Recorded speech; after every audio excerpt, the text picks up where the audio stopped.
नमस्कार दोस्तों, मेरा नाम है विजय कुमार। आप देख रहे हैं कॉमिक्स पिटारा चैनल को। तो चलिए दोस्तों, मनोज चित्रकथा की इस शानदार कॉमिक्स को शुरू करते हैं, जिसका नाम है सच्चा मित्र और जल पड़ी सोन जूही। तो आप देख सकते हैं इसका कवर पृष्ठ, जो कि कुछ इस तरह का है। तो चलिए इसकी शानदार स्टोरी को शुरू करते हैं। मोतीनगर राज्य का राजा बुद्धिसेन अपने अभिन्न मित्र प्रधानमंत्री सत्यपाल के साथ वन में आखेट करने के लिए आया हुआ था और आखेट करने के पश्चात एक सरोवर के तट पर बैठा हुआ था। तभी सत्यपाल ने उससे कहा, क्षमा करें महाराज, आज मैं आपसे एक अत्यंत निजी प्रश्न पूछना चाहता हूँ। पूछो प्रधानमंत्री जी, क्या पूछना चाहते हो? महाराज, आपकी आयु मेरी आयु के लगभग है। मेरा विवाह कई वर्ष पहले हो चुका है। आप कब विवाह करेंगे? प्रधानमंत्री जी, आपको ये प्रश्न हरगिज नहीं पूछना चाहिए था। महाराज, मैं प्रधानमंत्री होने के साथ साथ आपका अभिन्न मित्र भी हूँ। अतः ये प्रश्न मैंने प्रधानमंत्री की हैसियत से नहीं, बल्कि एक मित्र की हैसियत से किया है, जिसका जवाब आज आपको देना ही होगा। सत्यपाल की बात सुनकर राजा बुद्धिसेन सोच में पड़ गया। फिर कुछ देर बाद गहरी निश्वास छोड़ता हुआ बोला, प्रधानमंत्री जी, हम विवाह नहीं करेंगे। यह आप क्या कह रहे हैं महाराज? आप विवाह नहीं करेंगे तो आपके राजकुल का वंश कैसे आगे बढ़ेगा? क्या आपके बाद आपका वंश समाप्त नहीं हो जाएगा? प्रधानमंत्री जी, आज जब आपने ये प्रश्न पूछ ही लिया है तो मैं इसका जवाब अवश्य दूंगा। सुनिए, बरसों से मैं स्वप्न में एक सुंदरी को देखता आया हूँ। उस सुंदरी के रूप के आगे मुझे हर राजकुमारी का रूप सौंदर्य फीका फीका सा लगता है प्रधानमंत्री जी। अतः मैं विवाह एक ही अवस्था में कर सकता हूँ कि वो स्वप्न सुंदरी मुझे यथार्थ में कहीं मिल जाए। यदि वो स्वप्न सुंदरी मुझे जीवन पर्यंत कहीं नहीं मिली तो मैं आजन्म कुंवारा रहूँगा। मेरे ऐसा करने से बेशक मेरा राजवंश समाप्त होता हो तो हो जाए। ओह, तो ये बात है। बुद्धिसेन की बात सुनकर सत्यपाल परेशान हो उठा। फिर कुछ देर सोचकर राजा बुद्धिसेन से बोला, महाराज, स्वप्न और यथार्थ में बहुत फर्क होता है। स्वप्न में दिखाई दी रूपवती आपको यथार्थ में कहाँ मिल सकती है? महाराज, स्वप्न तो मात्र छलावा होता है। प्रधानमंत्री जी, यदि स्वप्न छलावा होता है तो हम अपनी स्वप्न सुंदरी को एक खूबसूरत छलावा मानकर उसी के सहारे अपना जीवन व्यतीत कर लेंगे। ये आप क्या कह रहे हैं महाराज? आपका विवाह करना अत्यंत महत्वपूर्ण है। मैं ठीक कह रहा हूँ प्रधानमंत्री जी। किसी राजकुमारी से विवाह करके हम उस राजकुमारी के साथ धोखा नहीं कर सकते हैं, क्योंकि विवाह करने के पश्चात भी हम उसी स्वप्न सुंदरी को ख्यालों में बसाए रखेंगे। नहीं, हम विवाह हरगिज नहीं करेंगे। बुद्धिसेन का अड़िग निर्णय सुनकर सत्यपाल उदास हो उठा। तभी बुद्धिसेन की दृष्टि सरोवर की ओर पड़ी। अरे, सरोवर में ये कौन है? लगता है कोई जलपरी है। प्रधानमंत्री जी, देखो, सरोवर में जलपरी। सचमुच ये तो कोई जलपरी है। तभी बुद्धिसेन ने उस जलपरी को आवाज दी, जलपरी, ओ जलपरी, कहाँ से आई हो तुम? उसकी आवाज सुनकर सरोवर के जल में क्रीड़ा करती जलपरी ने पलटकर उसकी ओर देखा तो बुद्धिसेन बुरी तरह उछल पड़ा। आश्चर्य, ये तो वही स्वप्न सुंदरी है जिसे हम वर्षों से अपने स्वप्न में देखते आए हैं। दूसरी ओर जलपरी ने सरोवर में डुबकी लगा दी। अरे, ये देखकर बुद्धिसेन विचलित हो उठा और व्यग्र स्वर में सत्यपाल से बोला, प्रधानमंत्री जी, जलपरी तो सरोवर में अदृश्य हो गई है। उफ, हमारी स्वप्न सुंदरी हमारे सामने आकर वापस चली गई और हम कुछ भी ना कर सके। जलपरी आपकी स्वप्न सुंदरी महाराज? यह आप क्या कह रहे हैं महाराज? मैं ठीक कह रहा हूँ प्रधानमंत्री जी, यही जलपरी हमारी स्वप्न सुंदरी थी। हम इसे ही तो आज तक स्वप्न में देखते आए हैं। ओह, तो महाराज इसी जलपरी को स्वप्न में देखते थे? प्रधानमंत्री जी क्या सोचने लगे? जब तक हमने जलपरी को स्वप्न में देखा था तब तक तो किसी तरह अपने दिल पर काबू किया हुआ था, लेकिन अब जब हम अपनी स्वप्न सुंदरी के साक्षात दर्शन कर चुके हैं तो ऐसी अवस्था में हम ज़्यादा दिन तक स्वप्न सुंदरी के बिना नहीं रह पाएंगे। जैसे भी होगा हम जलपरी को प्राप्त करके ही रहेंगे। ये कैसे हो सकता है महाराज? एक जलपरी और मानव का विवाह कैसे हो सकता है? सत्यपाल की बात सुनकर बुद्धिसेन चुप रह गया। बुद्धिसेन सत्यपाल के साथ वन से राजमहल वापस लौटा तो उस दिन से गुमसुम सा रहने लगा। उसकी खाने पीने में भी रुचि कम हो गई। पहले की तरह अब वो राग रंग की महफिलों में भी भाग नहीं लेता था। दरबार में भी वो कम जाने लगा था। बस वो अपने कक्ष में पड़ा सोचता रहता, मेरी स्वप्न सुंदरी मुझे मिलेगी या नहीं, मुझे उसके पुनर्दर्शन होंगे या नहीं। उसकी यह हालत देखकर राजमाता सुनीति दुखी हो उठी। एक दिन उन्होंने प्रधानमंत्री सत्यपाल को अपने कक्ष में बुलाया। प्रधानमंत्री जी, तुम तो बुद्धिसेन के अभिन्न मित्र हो। तुम्हें तो ज्ञात होना चाहिए कि बुद्धिसेन को क्या हुआ है, वो किस गम में घुला जा रहा है। राजमाता को जलपरी के बारे में बताना उचित रहेगा या नहीं? प्रधानमंत्री जी, मुझे लगता है तुम बुद्धिसेन के बारे में मुझे बताते हुए कुछ हिचकिचा रहे हो। जो भी बात है मुझे साफ साफ बताओ। राजमाता की बात सुनकर सत्यपाल हिचकिचाता हुआ बोला, राजमाता, महाराज बुद्धिसेन को प्रेम रोग हो गया है। वे अपनी प्रेयसी के विरह में दुखी हैं। क्या क्या कहा? बुद्धिसेन को प्रेम रोग? बुद्धिसेन को किससे प्रेम हुआ है? प्रधानमंत्री जी, कौन है वो भाग्यशालिनी जिसने बुद्धिसेन की विवाह ना करने की कसम तुड़वा दी है? जल्दी से हमें उसका नाम बताइए। राजमाता, महाराज बुद्धिसेन को एक जलपरी से प्रेम हुआ है। हैं? राजमाता, मैं सच कह रहा हूँ। महाराज के साथ साथ मैंने भी उस जलपरी को देखा है। जब से महाराज ने उस जलपरी को देखा है वे उदास हैं। वे यही सोच सोच कर दुखी रहते हैं कि जलपरी और उनका मिलन कैसे होगा। ओह, तो बुद्धिसेन उस सरोवर पर जा पहुंचा जिसमें जलपरी रहती है। अब क्या होगा? राजमाता परेशान हो उठी और दुखी स्वर में सत्यपाल से बोली, प्रधानमंत्री जी, बुद्धिसेन को प्रेम भी हुआ तो किससे? एक जलपरी से जिससे उसका विवाह होना असंभव है। राजमाता, क्या ऐसा कोई उपाय नहीं जिससे महाराज का विवाह जलपरी से हो सके? प्रधानमंत्री जी, उपाय तो है, परंतु वो उपाय बहुत ही दुष्कर है। वो क्या उपाय है राजमाता, मुझे बताइए तो सही। बात यह है प्रधानमंत्री जी, बुद्धिसेन ने जिस सरोवर में उस जलपरी को देखा था, उस सरोवर में जलपरियों का राज्य है। जलपरियां अपने आप को मनुष्यों से श्रेष्ठ समझती हैं। साथ ही साथ वे मनुष्य को मूर्ख भी मानती हैं। जलपरियां बहुत ही अभिमानी होती हैं प्रधानमंत्री जी, और जिस जलपरी को बुद्धिसेन ने देखा है वो जलपरियों की रानी सोनजूही है। राजमाता, आप इतने विश्वासपूर्ण स्वर में कैसे कह रही हैं कि वो जलपरी जिसे महाराज ने देखा था जलपरियों की रानी सोनजूही थी? रानी सोनजूही के अलावा कोई और जलपरी सरोवर के ऊपर नहीं आ सकती, क्योंकि रानी सोनजूही ने सारे जलपरियों पर ऊपर आने का प्रतिबंध लगा रखा है। ओह, तो ये बात है। प्रधानमंत्री जी, अब वो उपाय सुनो जिसे जानने को तुम उत्सुक हो। यदि कोई किसी प्रकार रानी सोनजूही के दिल में इस बात को बिठा दे कि राजा बुद्धिसेन अत्यंत बुद्धिमान है, तो रानी सोनजूही बुद्धिसेन से विवाह कर सकती है, अन्यथा नहीं। लेकिन रानी सोनजूही को इस बात का विश्वास कौन दिलाएगा? उससे मिलने अपने प्राणों पर खेलकर कौन सरोवर के अंदर जाएगा? दुख से राजमाता का मुंह लटक गया। राजमाता, आप निराश ना हो। महाराज बुद्धिसेन और जलपरी रानी सोनजूही के विवाह का कोई ना कोई हल अवश्य निकल आएगा। राजमाता को दिलासा देकर सत्यपाल अपने महल में वापस लौट तो आया, पर बार बार वही बात सोच रहा था।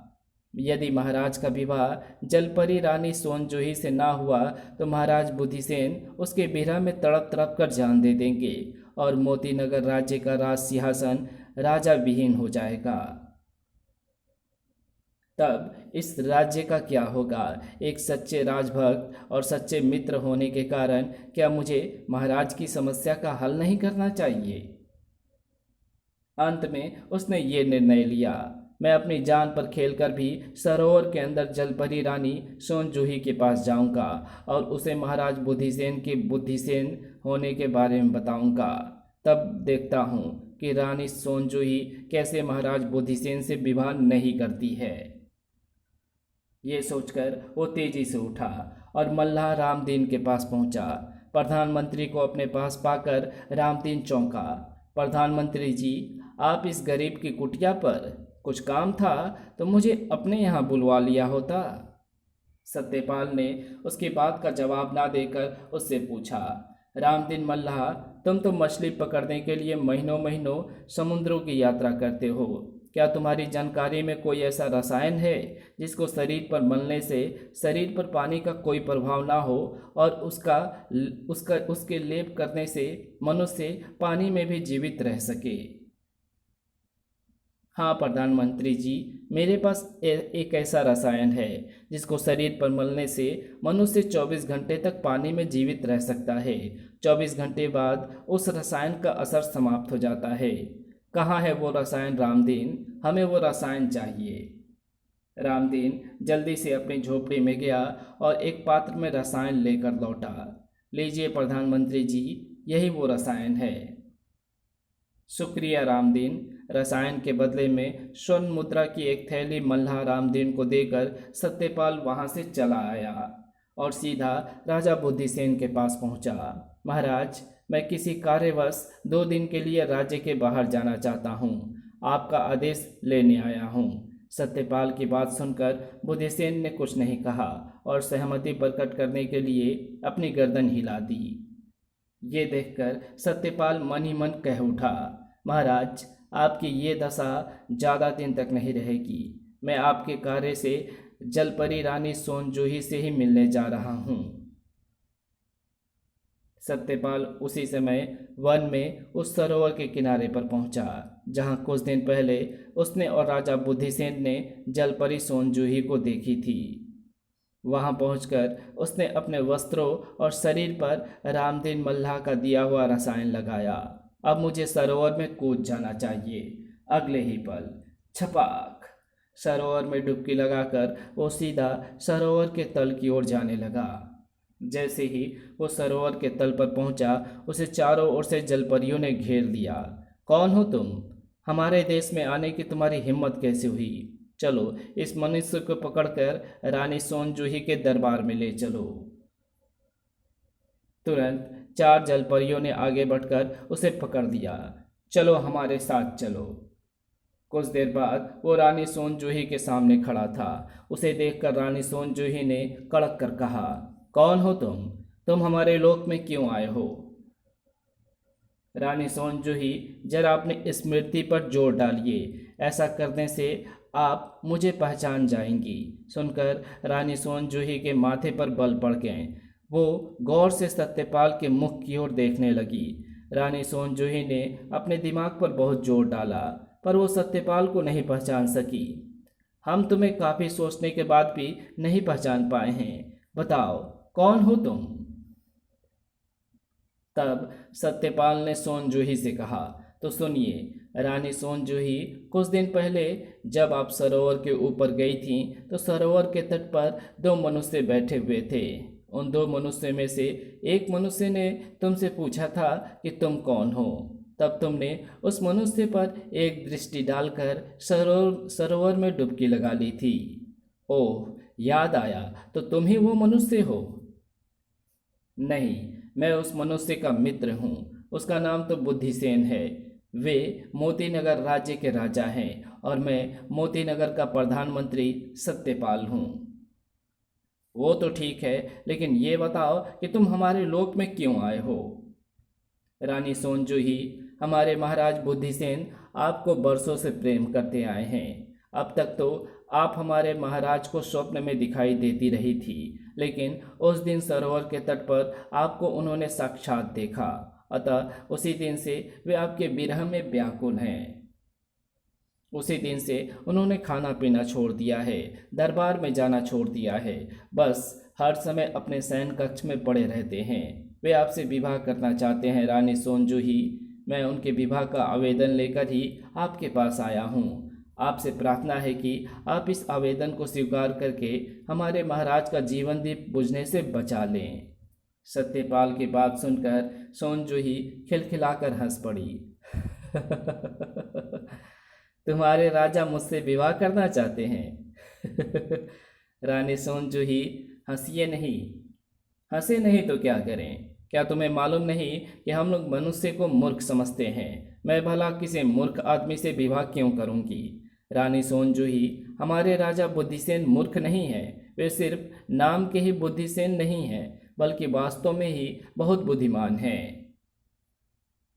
वे बहुत बुद्धिमानी से राजकाज चलाते हैं, पूरी सूझबूझ के साथ प्रजा के झगड़े निपटाते हैं। उनके जैसा राजा पृथ्वी पर दूसरा नहीं है। रानी सोनजूही, प्रधानमंत्री सत्यपाल, तुम अपने महाराज बुद्धिसेन की शान में जो कुछ भी बोल रहे हो उस पर मैं भला कैसे यकीन कर लूं? क्या तुम अपनी बात को सिद्ध करने के लिए कोई प्रमाण दे सकते हो? सोनजूही की बात सुनकर सत्यपाल ने एक पल सोचा, फिर बोला, रानी सोनजूही, मैं अपनी बात सिद्ध करने के लिए आपको एक सत्य कथा सुनाता हूँ, जिसे सुनकर आपको मेरी बात का यकीन हो जाएगा। तब ठीक है, हम तुम्हारी सत्य कथा अवश्य सुनेंगे, लेकिन अब हमारे विश्राम का समय हो गया है। हम प्रतिदिन इसी समय 6 घंटे तक विश्राम करते हैं। मैं इस समय विश्राम करने अपने शयन कक्ष में जा रही हूँ। 6 घंटे बाद आपको पुनः मुलाकात होगी। 6 घंटे बाद आपसे पुनः मुलाकात होगी, तभी मैं आपकी सत्य कथा सुनूंगी। तब तक आप भी हमारे राजकीय अतिथि गृह में विश्राम कीजिए। जैसा आपका आदेश रानी जी। कुछ देर बाद सत्यपाल अतिथि गृह में विश्राम कर रहा था। मुझे यहाँ आए हुए 12 घंटे हो चुके हैं। अभी तक मैं अपना कार्य सिद्ध करने में सफल नहीं हो पाया हूँ। 12 घंटे पश्चात मेरे शरीर पर लगे रसायन का असर समाप्त हो जाएगा। तब क्या होगा? मैं इसी लोक में जान दे दूंगा। ठीक 6 घंटे पश्चात एक दासी जलपरी उसके पास आई। चलिए, रानी सोनजूही ने आपको बुलाया है, चलो। कुछ देर बाद वो रानी सोनजूही के सामने था। प्रधानमंत्री सत्यपाल, अब सुनाओ तुम अपनी सत्य कथा। तो सुनिए रानी सोनजूही, ये आज से 10 वर्ष पहले की सत्य कथा है, जब राजा बुद्धिसेन मोतीनगर के नए नए राजा बने थे। राजा बुद्धिसेन बहुत ही कुशाग्र बुद्धि के थे। उनके मोतीनगर के राजा बनने के दूसरे दिन की ही बात है। रात को जब सारे नगरवासी सोए हुए थे और राजा बुद्धिसेन अपनी प्रजा के दुख सुख जानने देखने के लिए वेश बदलकर अपने राज्य में घूम रहे थे कि तभी रोने की आवाज़ सुनकर बुद्धिसेन चौंके। ये किसके रोने की आवाज़ है? इतनी रात्रि को कोई क्यों रो रहा है? मुझे चलकर ज्ञात करना चाहिए। बुद्धिसेन उस दिशा की ओर चल पड़े जिधर से रोने की आवाज़ आ रही थी। कुछ देर बाद वो एक मकान के बाहर खड़े थे। तो यही आदमी रो रहा था। पता नहीं इसे क्या कष्ट है। बुद्धिसेन उसके पास पहुंचकर बोले, क्यों रोते हो भाई? रोता हुआ आदमी एकाएक रोता रोता चुप हो गया और बुद्धिसेन की ओर देखकर बोला, क्या बताऊं भाई, अपनी किस्मत पर रो रहा हूँ। इस दुनिया के दीन ईमान पर रो रहा हूँ। क्या मतलब? मैं बहुत दुखी हूँ भाई। मुझसे कुछ पूछकर तुम मेरे जख्मों को मत कुरेदो। यदि तुम्हें कोई दुख है तो तुम इस देश के राजा के पास जाकर उसे अपना दुखड़ा क्यों नहीं सुनाते? राजा के पास कैसे जाऊं भाई? गरीब की कहीं पर भी सुनाई नहीं है। मुझे तो दरबार के बाहर खड़े पहरेदार दरबार में घुसने तक नहीं देते। इस तरह हिम्मत ना हारो भाई। कल ही तुम दरबार में जाओ और राजा को अपनी परेशानी बताओ। तब बुद्धिसेन ने उस आदमी को एक राज मुद्रा देते हुए कहा, लो, दरबार के बाहर खड़े पहरेदार को ये मुद्रा दिखा देना, तब तुम्हें दरबार में जाने से कोई नहीं रोकेगा। दूसरे दिन वो आदमी राज मुद्रा लेकर दरबार के बाहर खड़े पहरेदारों के पास पहुंचा और उन्हें राज मुद्रा दिखाई। राज मुद्रा देखते ही पहरेदारों ने उसे अंदर दरबार में जाने दिया। कुछ देर बाद वो राजा बुद्धिसेन के सामने खड़ा था। तो तुम हमारे दरबार में आ ही गए? जी महाराज, लेकिन आपको कैसे पता कि मैं आज आपके पास आने वाला था? क्योंकि कल रात जिस आदमी ने तुम्हें दरबार में आने की सलाह दी थी वो मैं ही था। वो आप थे महाराज? हाँ, वो मैं ही था। अब तुम मुझे अपना दुख बताओ ताकि मैं तुम्हारी समस्या का निवारण कर सकूं। महाराज, मेरा नाम कुंदन है। मैं आप ही के राज्य में रहने वाला एक गरीब किसान हूँ। कहीं कई माह पहले लू लगने के कारण मेरे बैलों की जोड़ी मर गई थी। तब नए बैलों की जोड़ी और खेती का अन्य सामान खरीदने के लिए मैंने धन्नामल महाजन से 500 स्वर्ण मुद्राएं उधार ली थी। एक माह पहले मैं धन्नामल महाजन को 500 स्वर्ण मुद्राएं मैं ब्याज के वापस कर चुका मैं ब्याज के वापस कर चुका हूँ। फिर भी धन्नामल महाजन कहता है कि मैं पहले की तरह ही उसका कर्जदार हूँ। महाराज, महाजन के मन में कपट छा चुका है। अब आप ही बताइए मैं क्या करूं? कुंदन की बात सुनकर बुद्धिसेन सोच में पड़ गए। फिर कुछ सोचकर बोले, कुंदन, क्या तुम्हारे पास इस बात का कोई सबूत है कि तुम धन्नामल महाराज को स्वर्ण मुद्राएं वापस कर चुके हो? महाराज, ऐसा कोई भी सबूत मेरे पास नहीं है। हाँ, स्वर्ण मुद्राएं लेते समय जो जो जो रुक का मैंने धन्नामल महाजन को लिख कर दिया था, स्वर्ण मुद्राएं लौटाते समय मैंने उस रुक्के के मजमून को स्वयं अपने हाथ से काट दिया था। बस यही एक सबूत है मेरे पास। फिर धन्नामल महाजन, तुमने दोबारा स्वर्ण मुद्राएं क्यों मांग रहा है? महाराज, मुझे लगता है महाजन ने कोई बदमाशी की है, लेकिन क्या बदमाशी की है ये मैं नहीं जानता। कुंदन की बात सुनकर बुद्धिसेन सोच में पड़ गया। फिर कुछ सोचकर उन्होंने एक सैनिक को आदेश दिया, जाओ इसी समय धन्नामल महाजन को बुला कर लाओ। उससे कहना दरबार आते समय वो उस रुक्के को भी साथ लेता आए जो रुक्का उसे कुंदन ने लिख कर दिया था। जो आज्ञा महाराज। कुछ देर बाद धन्नामल महाजन बुद्धिसेन के सामने उपस्थित था। दरबार में कुंदन को मौजूद देखकर उसका माथा ठनका। ये नामुराद यहाँ क्या कर रहा है? लगता है इसने महाराज से मेरी शिकायत की है। दूसरी ओर बुद्धिसेन ने उससे पूछा, धन्नामल महाजन, कुंदन जो कुछ कह रहा है क्या वो सच है? कुंदन क्या कह रहा है महाराज? कुंदन का कहना है कि उसने कभी तुमसे 500 स्वर्ण मुद्राएं उधार ली थी, जिन्हें वो उचित समय पर ब्याज सहित तुम्हें लौटा चुका है, लेकिन तुम फिर भी उसे अपना कर्जदार मानते हो। महाराज, कुंदन झूठ बोल रहा है। इसने अभी तक मेरी स्वर्ण मुद्राएं वापस नहीं लौटाई है। तब बुद्धिसेन ने धन्नामल से कहा, धन्नामल, तुम मुझे वो रुक्का दिखाओ जिसे तुम्हें कुंदन ने लिख कर दिया था। धन्नामल ने तुरंत वो रुक्का निकाला। लीजिए महाराज, रुक्का देखकर सच और झूठ का फैसला खुद ही कर लीजिए। बुद्धिसेन ने रुक्के को ध्यान से देखा। इस रुक्के पर तो मजमून के काटने का कोई निशान नहीं है, जबकि कुंदन कह रहा है कि उसने स्वयं अपने हाथ से मजमून काटा है। बुद्धिसेन परेशानी में पड़ गया। एक बार उसके दिमाग में ये विचार आया, कहीं कुंदन झूठ तो नहीं बोल रहा। लेकिन अगले ही पल ये विचार उसने दिमाग से निकाल दिया। नहीं, ऐसा नहीं हो सकता। कहीं ना कहीं धन्नामल महाजन ने ही कोई चाल चली है। मुझे इस झगड़े का फैसला बड़ी बुद्धिमानी से करना पड़ेगा। बुद्धिसेन इसी प्रकार की बातें सोचता जा रहा था। तभी अचानक बेख्याली में उसने रुक्के के ऊपर लिखे मजमून पर अपना हाथ फिराया तो चौंक पड़ा। कुंदन की सच्चाई का पता चल गया। धन्नामल झूठा है। फिर भी इस बात की सार्वजनिक घोषणा करने से पहले मैं पक्के तौर पर इस बात की छानबीन कर लूं। ये सोचकर बुद्धिसेन ने कुंदन एवं धन्नामल से कहा, तुम दोनों कल इसी समय पुनः दरबार में हाजिर होना। हम तुम दोनों के झगड़े का कल ही फैसला करेंगे। बुद्धिसेन का कथन सुनकर कुंदन एवं धन्नामल दरबार से चले गए। तब दरबार की समाप्ति पर बुद्धिसेन अपने महल में पहुंचे। मुझे इसी समय धूप में इस रुक्के की सत्यता की परख परख करनी चाहिए। अतः वो उसी समय राज उद्यान में गए और उन्होंने रुक्के को आकाश में चमकते सूर्य की ओर उठा दिया। रुक्के की ओर देखकर वो खुशी से उछल पड़े। धन्नामल की चालाकी का सबूत मुझे मिल गया है। मजमून को काटने के निशान सूर्य की रोशनी में साफ नजर आ रहा है। अगले दिन बुधिसेन ने धन्नामल से कहा, धन्नामल, एक बात बताओगे? क्या महाराज? रुक्के पर गवाही सूरज की क्यों लिखा जाता है? महाराज, ये बस एक रस्म सी चली आ रही है, दूसरा कोई औचित्य नहीं है। लेकिन धन्नामल, इस बार तो सूरज ने सचमुच ही पक्की गवाही दे दी है। यह आप क्या कह रहे हैं महाराज?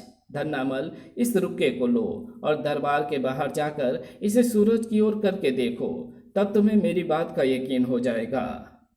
तब दो सैनिकों के घेरे में वो दरबार के बाहर पहुंचा।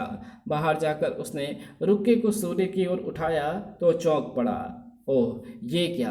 कुंदन के द्वारा काटा हुआ मजमून तो सूरज की रोशनी में साफ नजर आ रहा है। धन्नामल जब वापस दरबार पहुंचा तो उसके कदम डगमगा रहे थे। अब क्या होगा? मेरी चोरी पकड़ी गई। अब तो महाराज मुझे कड़ी से कड़ी सजा देंगे। तब बुधिसेन ने धन्नामल से कहा, धन्नामल, तुमने एक भोले भाले किसान को धोखा देने की कोशिश की है। कुंदन ने मजमून अपने हाथ से काट दिया था, लेकिन तुम्हारी चालाकी के कारण काटने की वे रेखाएं दिखाई नहीं देती थी। वे तभी दिखाई देती थी जब रुक्के को सूरज की ओर किया जाता है।